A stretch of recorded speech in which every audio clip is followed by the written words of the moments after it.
एक बार फिर से मैं आपके सामने प्रस्तुत हूँ हिंदी विषय की एक कविता लेकर कक्षा 12 सीबीएसई विद्यार्थियों के लिए। कुंवर नारायण सिंह की कविता कविता के बहाने।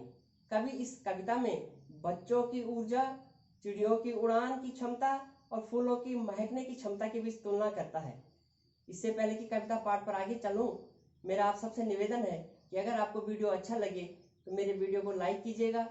जिन्होंने अभी तक सब्सक्राइब नहीं किया वो जरूर सब्सक्राइब कीजिएगा और शेयर भी कीजिएगा। तो चलिए चलते हैं कविता के बहाने। कवि कहता है कि कविता एक उड़ान है चिड़िया के बहाने। कविता की उड़ान भला चिड़िया क्या जाने, बाहर भीतर इस घर उस घर। कविता के पंख लगा उड़ने के माने, चिड़िया क्या जाने।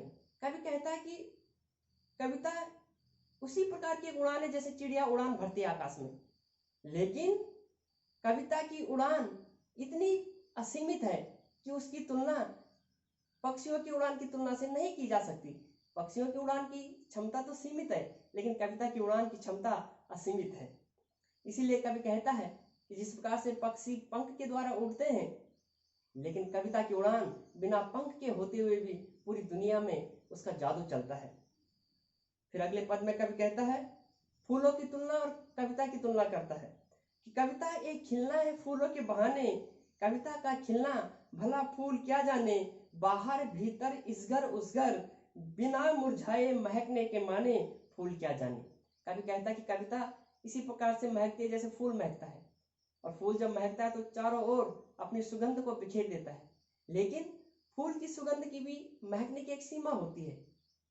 आपने कोई फूल लगाया, वो अड़ोस पड़ोस या थोड़े से वातावरण में अपनी सुगंध को जरूर छोड़ता है, लेकिन उसकी भी एक सीमा है।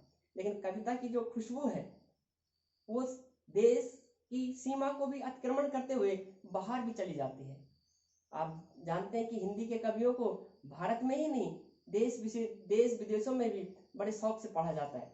इसी प्रकार अंग्रेजी साहित्य के कवियों को भी, साहित्यकारों को भी अंग्रेजी शिक्षा देने वाले देशों में ही नहीं वरन भारत जैसे देश में भी पढ़ा जाता है। इसलिए कवि कहता है कि उनकी फूलों की सुगंध की एक सीमा है, लेकिन कविता की सुगंध विभिन्न देशों में बहुत दूर दूर तक फैलती है बिना मुरझाए। फूल तो मुरझा जाता है, कुछ समय बाद उसकी जो सुगंध है वो खत्म हो जाती है, लेकिन कविता की सुगंध जीवन पर्यंत बनी रहती है।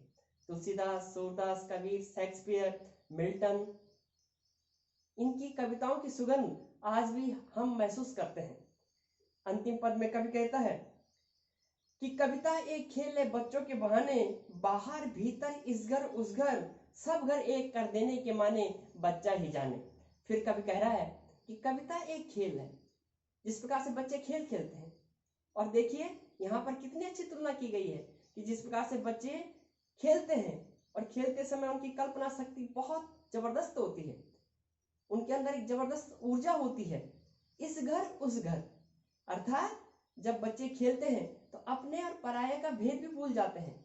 सब घर एक कर देने के माने, बच्चा ही जाने। इतनी ऊर्जा होती है, इतनी कल्पना शक्ति होती है, इतने निश्चल वो होते हैं कि अपने और पराये का भेद नहीं करते। इसी प्रकार कविता भी कभी अपने और पराये का भेद नहीं करती, सबके साथ एक समान व्यवहार करती है। अर्थात जिस प्रकार से बच्चों की ऊर्जा होती है, असीमित ऊर्जा होती है, उनका निश्चल हृदय होता है, सब घर को एक ही जैसा मानते हैं, इसी प्रकार कविता भी निश्चल होती है। उसकी जो ऊर्जा है वह चारों दिशाओं में फैलती है। हम सबको, पूर्व पश्चिम उत्तर दक्षिण कहीं के भी रहने वाले हों, उन सबको आनंदित करती है, प्रेरित करती है और ऊर्जा का संचार करती है। कहा भी गया है, जहां न पहुंचे रवि वहां पहुंचे कवि। इस प्रकार से कविता की उड़ान असीमित इस कविता में बताया गया है। मेरा फिर से आपसे निवेदन है कि मेरे चैनल को जरूर देखिएगा, लाइक कीजिएगा, सब्सक्राइब जरूर कीजिएगा, पसंद आने पर शेयर भी कीजिएगा। आपकी कोई जिज्ञासा है तो कमेंट्स बॉक्स में आप कमेंट कीजिएगा। मैं आपकी जिज्ञासा को तर्कपूर्ण उत्तर देने का प्रयास करूंगा। इस वीडियो में इतना ही। मैं अगले वीडियो में इसी प्रकार की शिक्षण सामग्री आपके लिए लेकर आऊंगा। नमस्कार।